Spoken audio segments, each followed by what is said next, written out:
അൽഹംദുലില്ലാ, സുനിത വില്യംസിന്റെ ഞെട്ടിക്കുന്ന വെളിപ്പെടുത്തൽ. ഇപ്പോൾ എനിക്ക് തോന്നുന്നത് ഖുർആൻ സത്യമാണെന്നാണ്.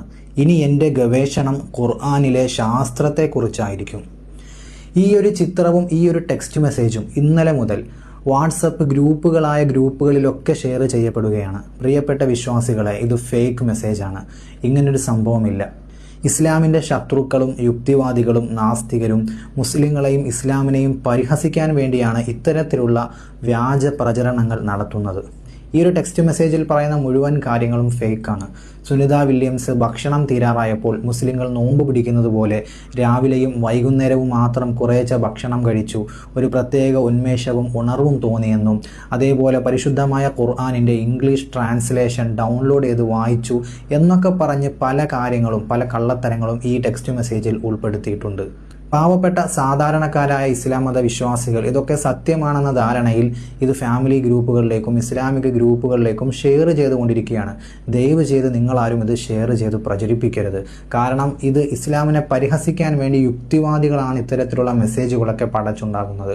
പണ്ട് നീൽ ആംസ്ട്രോങ് ചന്ദ്രനിൽ പോയപ്പോൾ ചന്ദ്രനിൽ നിന്ന് ഭൂമിയിലേക്ക് നോക്കിയപ്പോൾ 2 സ്ഥലങ്ങൾ പ്രകാശിക്കുന്നതായിട്ട് കണ്ടെന്നും അത് മക്കയും മദീനയുമാണെന്നും അതേപോലെ ചന്ദ്രനിൽ വെച്ച് ബാങ്ക് വിളി നീൽ ആംസ്ട്രോങ് കേട്ടെന്നും അങ്ങനെയൊക്കെയുള്ള പല വ്യാജ പ്രചരണങ്ങളും മുമ്പ് കാലത്തെ ഇവിടെ യുക്തിവാദികളും മറ്റുള്ളവരും പ്രചരിപ്പിച്ചുകൊണ്ടിരിക്കുന്നുണ്ട്.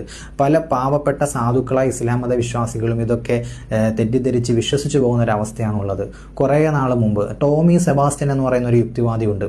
ഇദ്ദേഹത്തിൻ്റെ സ്ഥിരം പരിപാടി ഇതാണ്: ഇതേപോലുള്ള സർക്കാസം പോസ്റ്റുകൾ എഴുതി ഉണ്ടാക്കി വിടുക. പള്ളിയുമായി ബന്ധപ്പെട്ട ഒരു പോസ്റ്റ് ഇതുപോലെ ടോമി സെബാസ്റ്റ്യൻ മുമ്പ് എഴുതി വിട്ടിരുന്നു. ഇത് കിട്ടിയ പാടെ വാട്സപ്പ് ഗ്രൂപ്പുകളിലും ഇസ്ലാമിക ഗ്രൂപ്പുകളിലുമൊക്കെ ഇവരുടെ ഫേക്ക് ഐഡികൾ, ഫേസ്ബുക്ക് ഇസ്ലാമിക് ഗ്രൂപ്പുകളിലൊക്കെ ഫേക്ക് ഐഡികളിലുള്ള പല നാസ്തികരും ഇതുകൊണ്ട് പോസ്റ്റ് ചെയ്യും. പാവപ്പെട്ട ഇസ്ലാം മത വിശ്വാസികൾ ഇതൊക്കെ സത്യമാണെന്ന് കരുതിക്കൊണ്ട് ഷെയർ ചെയ്യും.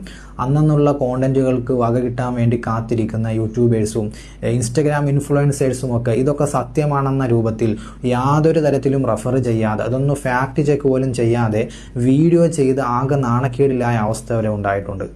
ടോമി സെബാസ്റ്റ്യൻ്റെ പല്ലിയുമായി ബന്ധപ്പെട്ട ഇതുപോലൊരു സർക്കാസം പോസ്റ്റ് മുമ്പൊരിക്കൽ ഒരു ഉസ്താദ് വീഡിയോ ചെയ്തു. കിട്ടിയ പാടെ അതെടുത്തൊരു വീഡിയോ ആക്കി മാറ്റി. ഉസ്താദ് അത് അബദ്ധം പറ്റിയെന്ന് മനസ്സിലാക്കിയപ്പോൾ ആ വീഡിയോ ഡിലീറ്റ് ചെയ്ത് കളഞ്ഞു. പക്ഷേ അത് നാസ്തികർ അതിന് മുമ്പ് തന്നെ അത് കിട്ടിയപ്പോൾ തന്നെ ഡൗൺലോഡ് ചെയ്ത് സേവ് ചെയ്ത് വെക്കുകയും പിന്നീട് കുറേ നാൾ ഇതിങ്ങനെ ഫേസ്ബുക്കിലും യൂട്യൂബിലും ഒക്കെ വലിയ ആഘോഷത്തോടു കൂടി അവർ കൊണ്ടാടുകയും ചെയ്തു. അപ്പോൾ ഈ സർക്കാസം എന്താണെന്ന് മനസ്സിലാവാത്തവരാണ് ഇതിൽ വീണു പോകുന്നത്.